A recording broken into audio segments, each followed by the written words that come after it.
নমস্কার বন্ধুরা, education culture YouTube চ্যানেলে তোমাদের স্বাগতম।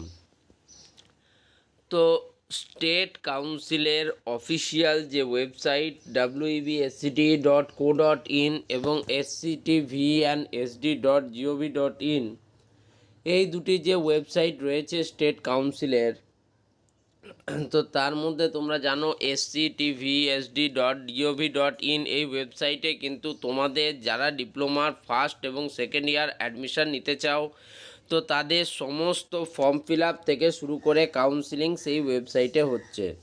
তো সেই ওয়েবসাইটে দেওয়া একটি লেটেস্ট নোটিশ অনুযায়ী, যেটা অলরেডি আমি তোমাদের জানিয়েও দিয়েছি, তোমাদের যে চয়েস ফিল আপ প্রসেস এবং তার যে পেমেন্ট ডিটেলস, তার কিন্তু লাস্ট ডেট কিন্তু আজ করা হয়েছে, অর্থাৎ 1 জুলাই বিকেল 5টা পর্যন্ত।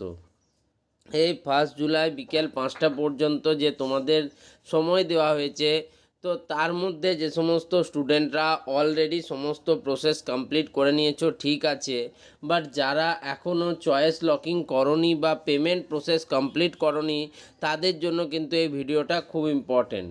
তো কি বলছি দেখো, চয়েস ফিল আপ অপশানে মাই প্রোফাইল থেকে যেই তুমি চয়েস ফিল আপ অপশানে যাবে, তো এখানে সিরিয়াল নাম্বার অনুযায়ী ইনস্টিটিউট এবং স্ট্রিমের নাম থাকবে।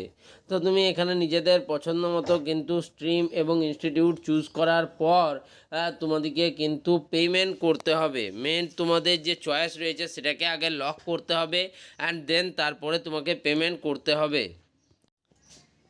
যেইমাত্র তোমরা তোমাদের চয়েসটাকে লক করবে এবং ফাইনাল সাবমিট করবে, তখন কিন্তু এখানে দেখো সাবমিটেড বলে একটা কিন্তু অপশান আসবে এবং লেখা থাকবে student choice successfully final submit and lock. Student choice successfully final submit and lock okay বলে অপশানটা থাকবে এবং সেটাতে তোমরা কিন্তু ক্লিক করবে।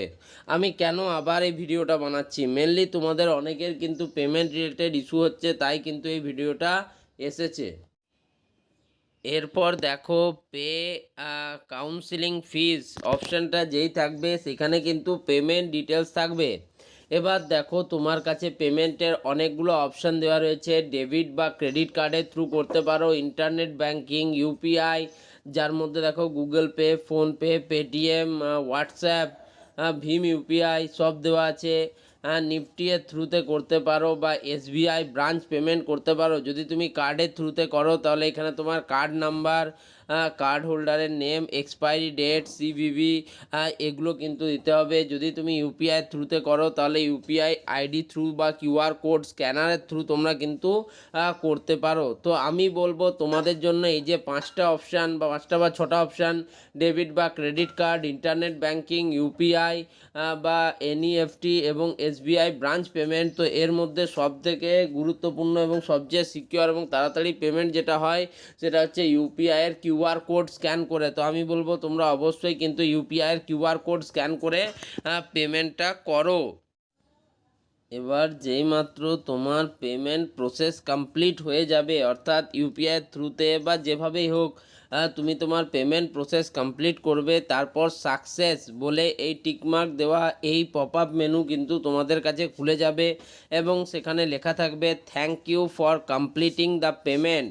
ট্রানজ্যাকশন আইডি কিন্তু এখানে দেওয়া থাকবে, যেটা কিন্তু আমি তোমাদের ওভারলে করছিল বলে ওটাকে আউট করে দিয়েছি। তো go to choice filling preview, তো এই গো টু চয়েস ফিলিং প্রিভিউয়ে গেলে তুমি তোমার সেখানে চয়েস লিস্টটা দেখতে পারবে এবং সেই চয়েস লিস্ট থেকে তুমি কিন্তু ডাউনলোড করতে পারবে এবং ডাউনলোড করে নিজের কাছে রেখে দেবে। এটাই কিন্তু স্টেট কাউন্সিল থেকে বলা রয়েছে।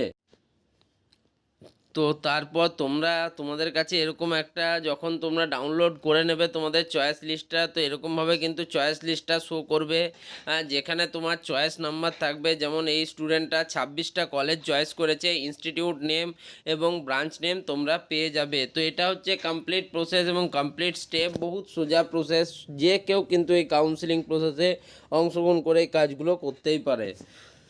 যাই হোক, যদি তোমরা চয়েস লক না করো সেক্ষেত্রে কিন্তু পরবর্তীকালে তোমাদের কিন্তু ফার্স্ট ফেজ অফ অ্যালটমেন্টের রেজাল্ট পাবলিশ হবে না। তাই যারা এখনও অবধি করনি তারা অবশ্যই করে নিও। ধন্যবাদ।